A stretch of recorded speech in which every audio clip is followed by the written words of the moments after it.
జై శ్రీరామ్. భగవద్భక్తులందరికీ కూడా ఝాన్సీ ఆధ్యాత్మిక ముచ్చట్లకి స్వాగతం, సుస్వాగతం. మనం శ్రీమన్నారాయణీయాన్ని చెప్పుకుంటున్నాము. ఈరోజు నుంచి ఇంచుమించుగా దీన్ని నారాయణీయ భాగవతం చెప్పుకోవచ్చు.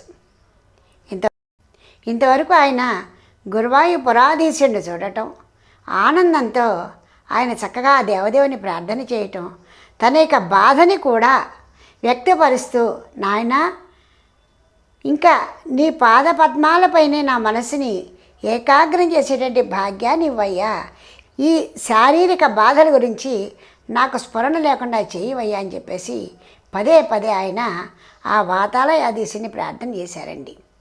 అయితే ఇక్కడి నుంచి కూడా ఆయన చెప్పాను కదా, నారాయణీయ భాగవతం అని అనుకోవచ్చు. ఆయన యొక్క వర్ణన, ఆయన యొక్క లీలలు, ఆయన యొక్క మహిమలు అన్నీ కూడా ఇక్కడి నుంచి ఆయన మొదలుపెట్టారనమాట. అందుకే క్రిందటి సంచికలో మనం విరాట్ పురుషుని యొక్క జగదాత్మతత్వాన్ని తెలుసుకున్నాం.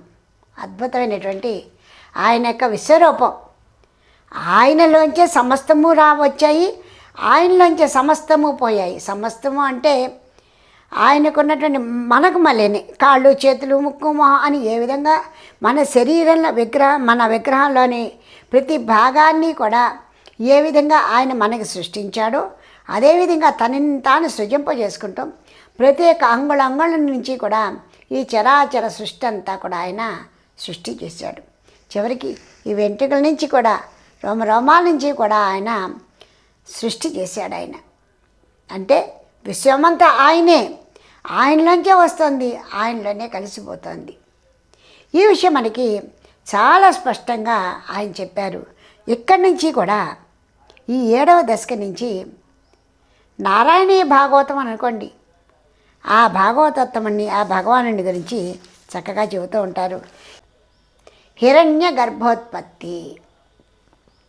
హిరణ్యం అంటే మనం సహజంగా బంగారం అనుకుంటాం, కానీ దేదీప్యమైనటువంటి వెలుగండి. ఎందుకు బంగారంతో పోస్తామంటే మనకి తెలిసినంత వరకు బంగారం అంటే మెరిసిపోతూ ఉంటుంది, అన్నిటికంటే కూడా పచ్చని పసిమి రంగుతోటి దేదీప్యమానంగా ప్రకాశిస్తూ ఉంటుంది. వెండి, బంగారం, రాగి, ఇత్తడి అన్నీ పెడితే బంగారం కన్నంత మెరుపు దేనికి ఉండదు. అదే విధంగా మనకి హిరణ్యోత్పత్తి అంటే ఆ భగవానుడి యొక్క దేదీప్యమైనటువంటి ప్రకాశం నుంచి ఉత్పత్తి ఏమే జరుగుతోంది. ఇక్కడ మనం ఈ యొక్క 7వ దశకం నుంచి మొదలెట్టుకుందాం. నారాయణీయ భాగవతం కింద భావించండి. ఎందుకంటే భాగవతం అంటే చాలు మనస్సు దేవదేవుని యొక్క పాదాల దగ్గరే నిలబడిపోతుంది. ఆ మధురమైనటువంటి మాట వింటే చాలు మనస్సు లయం అయిపోతుందండి. అందుకని ఆ నారాయణీయ భాగవతాన్ని 7వ దశక నుంచి చక్కగా చదువుకుందాం. జై శ్రీరామ్.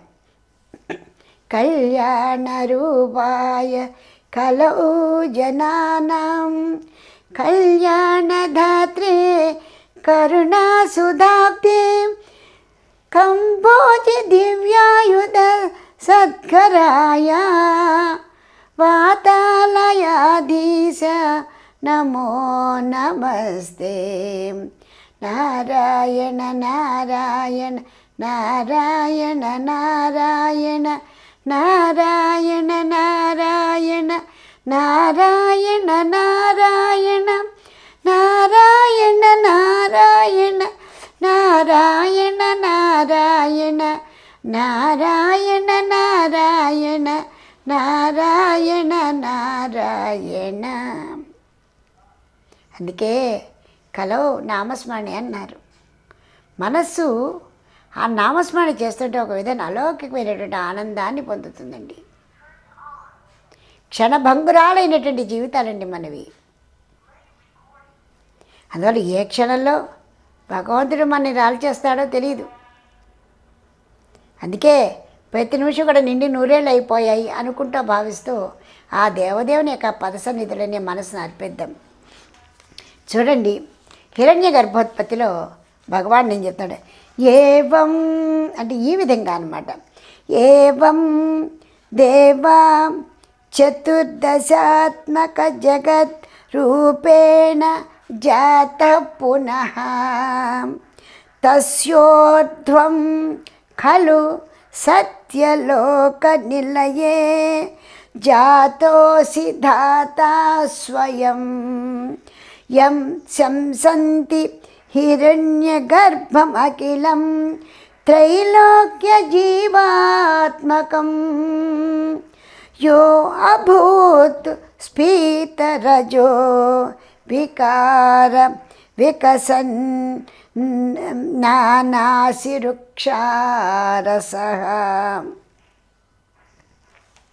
నేను ప్రతి శ్లోకానికి చెబుతూనే ఉంటాను, చక్కగా చదువుతుంటే సాధ్యమంతటికి మన మనసుకు అత్తుకుపోతుంది. ఏవం అంటే ఈ విధంగా దేవ ఓ హే భగవాన్ చతుర్దశ అంటే 14 చతుర్దశ ఆత్మక జగత్ రూపేణ.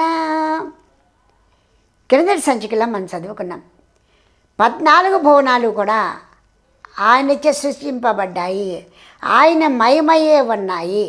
ఆయనచే సృష్టింపబడ్డాయి అంటే ఆయనకి వేరుగా కాదండి, పూర్తిగా ఆయనే నిండి ఉన్నాడు.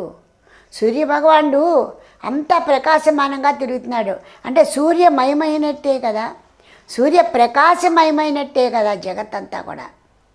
అదేవిధంగా మొత్తం ప్రకాశమయమైనటువంటిది ఈ 14 లోకాలు ఆయన మయమయమని ఉన్నాయి. అలాంటి 14 లోకాలని సృష్టించావు. అయితే జాత పునః ఇన్ని పుట్టించిన తర్వాత నువ్వేం చేసావో తెలుసా నాయన? నీవు కూడా ఎన్నుకుంటావయ్యా, ఎక్కడ ఉండాలో కూడా నీకు తెలిసినంత బాగా ఎవరికి తెలియదు. తస్య ఊర్ధం ఊర్ధభాగంట, ఊర్ధభాగం ఎక్కడో చూద్దాం.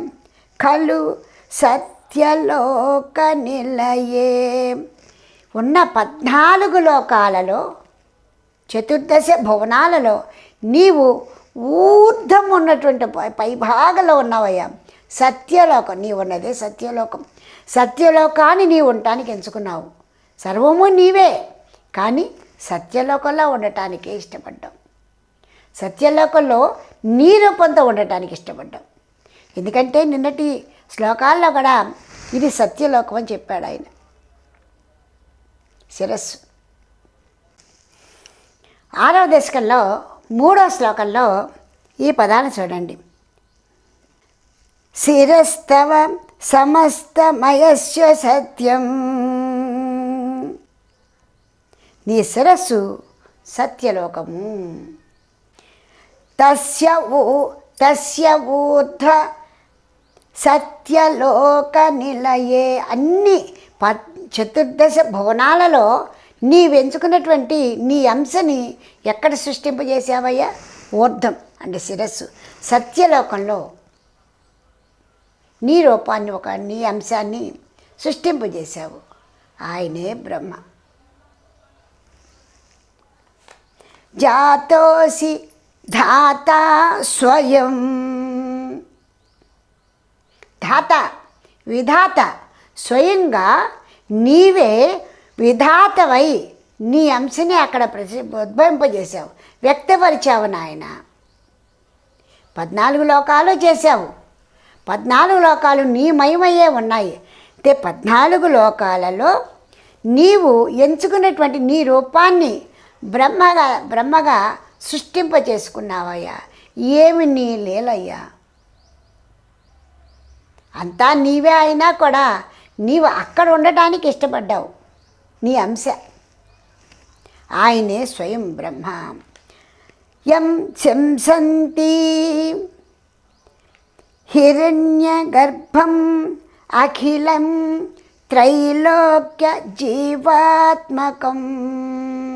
అక్కడ కూర్చుని ఏం చేయాలనుకున్నావు? త్రైలోక్య జీవాత్మకం. చరాచర సృష్టిలో ఉన్నటువంటి సమస్త సముదాయానికి కూడా ఏమి ఇవ్వాలనుకున్నావు? యో అభూత్ స్ఫీత రజో వికార వికసన్ నానాసి సృక్షారస. అనేక విధాలైనటువంటి రజోగుణాలు, అనేక రకాలైనటువంటి భోగభాగ్యాలు నీవు ఈ చరాచర సృష్టిని సృష్టించి ఇవ్వదలుచుకున్నావు. నీ మనసులో అలాంటి సంకల్పం కలిగింది. నీవు నీ అంశతోటి విధాతను సృష్టించావు. ఆ తర్వాత నీ మనసుకి ఏమనిపించింది? త్రైలోక్య జీవాత్మకం.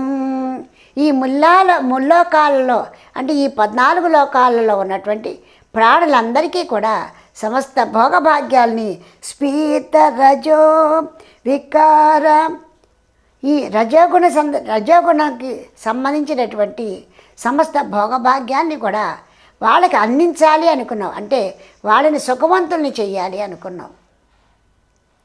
సృష్టించిన తర్వాత వాళ్ళకి సకల సదుపాయాల్ని కలిగించాలి అనుకున్నావు. ఒక తల్లి తండ్రి తన బిడ్డలకి ఏ విధమైనటువంటి సదుపాయాలను కోర్చాలి అనుకుంటారో ఆ విధంగా నీవు తండ్రివై ప్రాణులు సృష్టించి వారికి సమస్త భోగభాగ్యాలను ఇవ్వాలి, వాళ్ళకి చక్కటి ప్రదేశాలను ఇవ్వాలని నీ మనసులో సంకల్పించుకున్నావు కదయ్యా.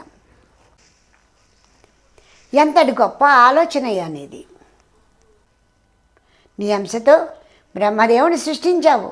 ఆ బ్రహ్మ చేత సమస్త లోకాలు, నీచే సృష్టింపబడిన సమస్త లోకాల వారికి కూడా రజోగుణ స్వభావమైన భోగభాగ్యాలను అందించాలనుకున్నావు. ఎంతటి ఆలోచన అయ్యా నీది. యం శం సంటి వేదాలు కూడా ఈ విధంగానే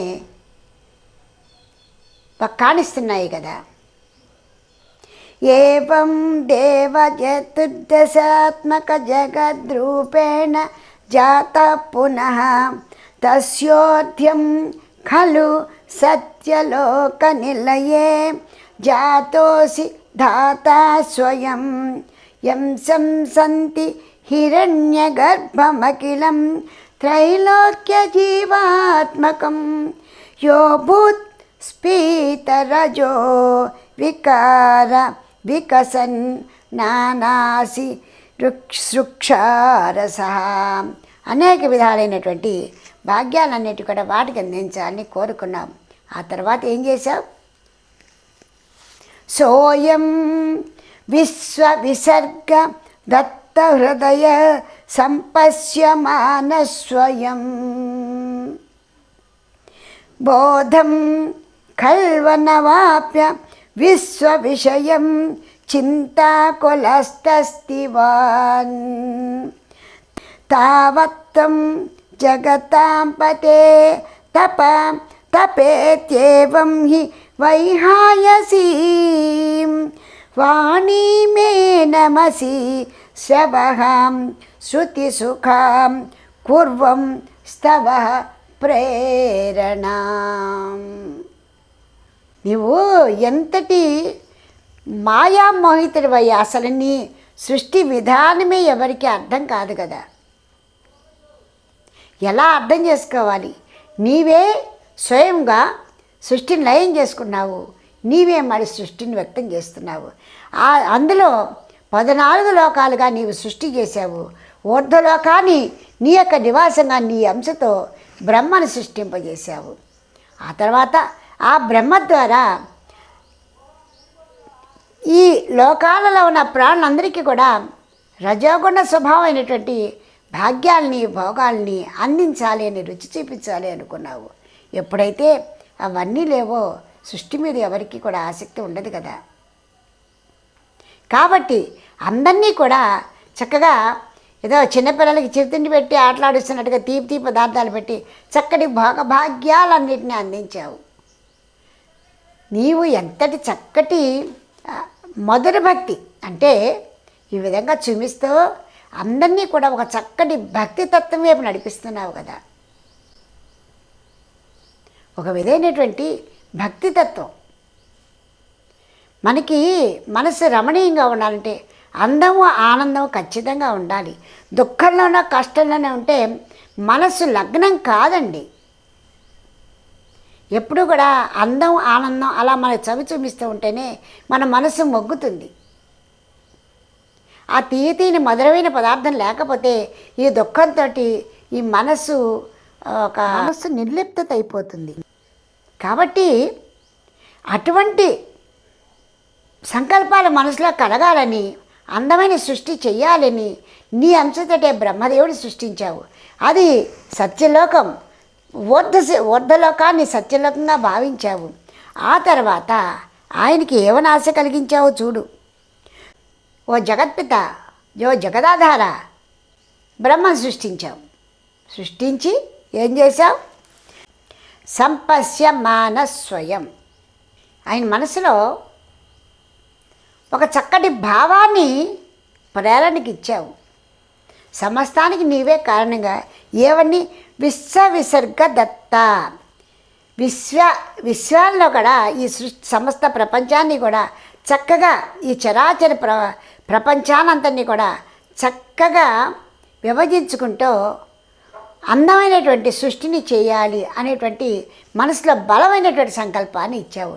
ఎవరికి? నీ అంశతో సృష్టింపబడిన బ్రహ్మదేవునికి సంకల్పాన్ని ఇచ్చేసావు.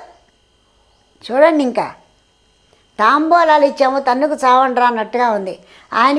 ఆయన ఉద్భవింపజేశావు, ఆయనకి సంకల్పం ఇచ్చావు.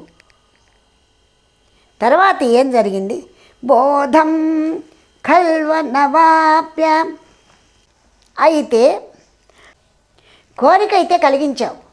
అందమైనటువంటి చరాచర సృష్టిని సృష్టింపచేయాలి అనేటువంటి సంకల్పాన్ని నీచే సృజింపబడిన నీ అంశ అయినటువంటి ఆ హిరణ్య గర్భుడికి కల్పించాం. అయితే ఎలా చేయాలి, ఎక్కడ చేయాలి, ఏం చేయాలి? మనసులో ప్రశ్నలు అంకురించాయి.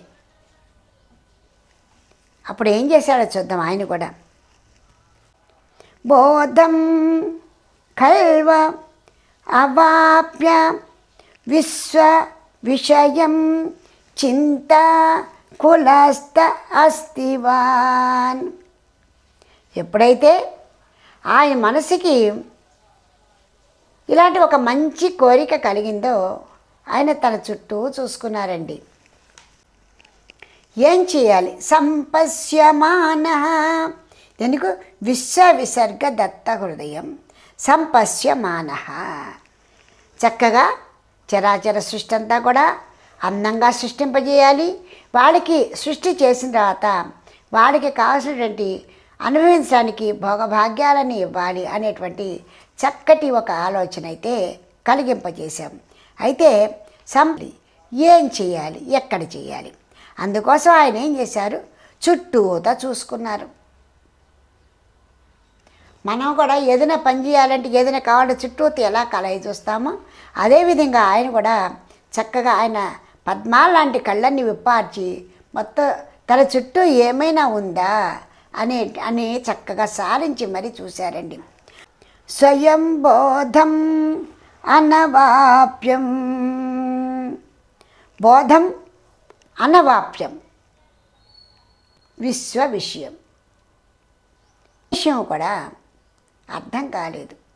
ఈ విశ్వం విషయంలో అంతా చూసుకున్నారు.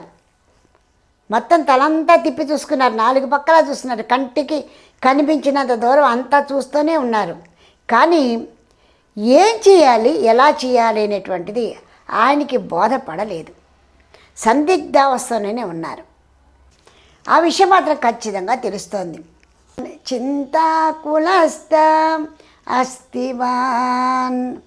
ఈ ప్రపంచం విషయంలో తాను ఏం చేయాలనుకున్నారో దానికోసమని మనస్సులో ఒక విధమైనటువంటి కుతూహలము, అది ఏం చేయాలో తెలియక వ్యాకులత, చింత కూడా ఆయనకు వచ్చింది. ఆ సమయంలో తావస్త్వం జగతాంపతే. జగతాంపతే ఎవరున్నారు? అనాథనాథ రక్షకుడు ఆయన ఒక్కరేనండి. మనం కూడా అనాథ రక్షక, ఆపద్బాంధవ అని ఆయననే పిలుస్తాము.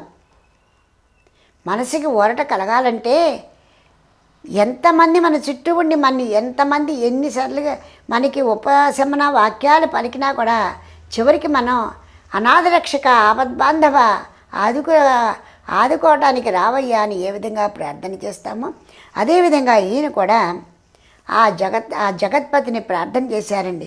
ఆ జగత్పతి ఆయన ఏం చేశాడు చూడండి. తావత్వం ఆ సమయంలో మంచి ఆలోచన వచ్చింది. ఎవరు సృష్టించారో తెలియట్లేదు, ఎక్కడున్నారో తెలియదు, ఏం చేయాలో తెలియట్లేదు, కానీ ఏదో ఒక మంచి పని చేయాలని మాత్రం ఆయన భావనలో ఉంది. దానికి అనుకూలంగా ఆయన తప తప త్యేవం హి తప తప అనే శబ్దాన్ని వినిపింపజేశారు. తప తప అంటే తపస్సు చెయ్యి, తపస్సు చెయ్యి అని ఆయన ఏ విధంగా చెప్పారో చూడండి. వైఖాయసీం వాణీం ఆకాశవాణి ద్వారా, ఆకాశవాణి ద్వారా అంటే అలా ఆ ఉన్నటువంటి ఆ శూన్యమైనటువంటి ఆకాశం నుంచి ఆ శూన్యమైనటువంటి ప్రదేశం నుంచి శబ్దాలు వినపడ్డాయి. తపహ తపహ అని, తపస్సు చెయ్యి, తపస్సు చెయ్యి అని. నిజానికి తపస్సు చేయండి, తపస్సు ఎలా చేయాలో ఆయనకేం తెలీదు. అది కూడా ఆయనే భావాన్ని కలిగిస్తారు. అన్నీ కూడా చేసేది ఆయనే, చేయించేది ఆయనే, చెప్పేది ఆయనే. కాబట్టి తపహ తపహ అని హి వైహాయసీం వాణీం ఏనం ఒక విధమైనటువంటి ప్రేరణ కలిగించారు. తపహ తపహ తపస్సు చేయండి, తపస్సు చెయ్యాలి. అయితే ఆ ఆకాశవాణి ద్వారా వచ్చినటువంటి ఆ తపహ తపహ అనేటువంటి ఆ రెండు పదాలు కూడా ఎంత మనసు లోపలికి వెళ్ళిపోయాయి చూడండి. శృతి సుఖం కుర్వం స్తపహ ప్రేరణ మహామధురంగా మనసుకు హత్తుకుపోయేట్టుగా, మళ్ళీ మరుపుకు కూడా రానంత గొప్పగా మనసులో హత్తుకుపోయిందండి. తపస్సు చెయ్యాలి, తపస్సు చెయ్యాలి అంటే ఎంత లోతుగా ఆయన మనసులో ఆ మాట నాటుకుపోయిందో చూడండి. ఎవరి ప్రేరణ?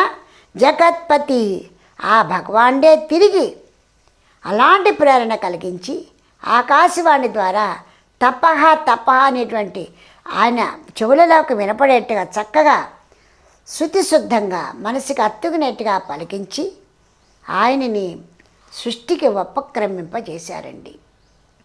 చేసేది ఆయనే, చేయించేది ఆయనే, చెప్పేది ఆయనే. త్రిమూర్త్యాత్మక స్వరూపం అండి. అందుకే దేహో దేవాలయం అన్నారు. ఈ దేహం దేవాలయం. ఇందులో సంఘర్షణ కానీ సందేహం కానీ లేదు. క్రింద సంచికలో నేను చెప్పినట్టుగా ఎంత ఈ చేతులతో ఎంత భగవంతునికి ఆరాధన చేస్తామో, భగవంతుని గురించి మంచి మంచి ఆలోచనలు ఇక్కడి నుంచి ఏ విధంగా వస్తాయో, రాత్రి ఆవిడికి నిర్మలంగా భగవంతుని గురించిన ధ్యానం ఏ విధంగా చేస్తామో అంటే సమస్తము ప్రేరణ ఆ భగవంతుని యొక్క కృపారసం అండి. కృపారసముపై రాజుల్లడి మమ్మవాడు. అలాంటి దయామూర్తిని చక్కగా ప్రార్థన చేస్తూ ఆ దేవదేవుని యొక్క సృష్టి క్రమాన్ని ఈయన నారాయణ భట్టతిరి మనందరికీ చెప్తున్నారు. మధురమైనటువంటి భాషలో మనందరికీ మనసులో హత్తుకునే విధంగా చెబుతున్నారండి. ఒక విధంగా నారాయణ భాగవతం కింద మనస్సులో పెట్టుకోండి. ఆ దేవదేవుడు ఇప్పటికీ బ్రహ్మదేవుడికి సృష్టి చెయ్యి, అందుకోసమని తపహ తపహ అనేటువంటి రెండు పదాలను వినిపించారు. అతి మధురమైనటువంటి ఆ పదాలు ఆయన మనసుకు అత్తికిపోయాయి. ఆయన మరి తపస్సులోకి వెళ్ళారా, లేకపోతే ఇంకా సంశయంగా ఆ దేవదేవుని కోసం చూస్తున్నారా అనేటువంటిది వచ్చే సంచికలో మనం తప్పకుండా తెలుసుకుందాం. అంతవరకు ఆ దేవదేవుని ప్రార్థన చేసుకుంటూ మనం కూడా ఆ పద్మనాభుని దండం పెట్టుకుంటూ ప్రణామం చేసుకుంటూ ప్రార్థన చేసుకుంటూ ఉందాం. హే పద్మనాభ పురుషోత్తమ వాసుదేవ వైకుంఠమాధవ జనార్దన చక్రపాణే శ్రీవత్సచేన శరణాగత పారిజాత శ్రీ వెంకటాచలపతే తవ సుప్రభాతం. ఎంత బాగుంటుందండి. మధురము మనోహరమైనటువంటి మనసు. మధురము మనోహరమైనటువంటి పదాలు అలా వెళ్ళిపోతాయి అమృతంలాగా మనసులోకి. వచ్చే సంచికలో మరో 2 శ్లోకాలకి ఆ భగవానుడు ఏం చెప్పాడో, ఆ నారాయణ భాగవతంలో ఈ భాగవతోత్తముడు ఏం చెప్పాడో మనం విందాం. మీకు ఈ వీడియో నచ్చితే లైక్ చేయండి, షేర్ చేయండి, సబ్స్క్రైబ్ చేయండి.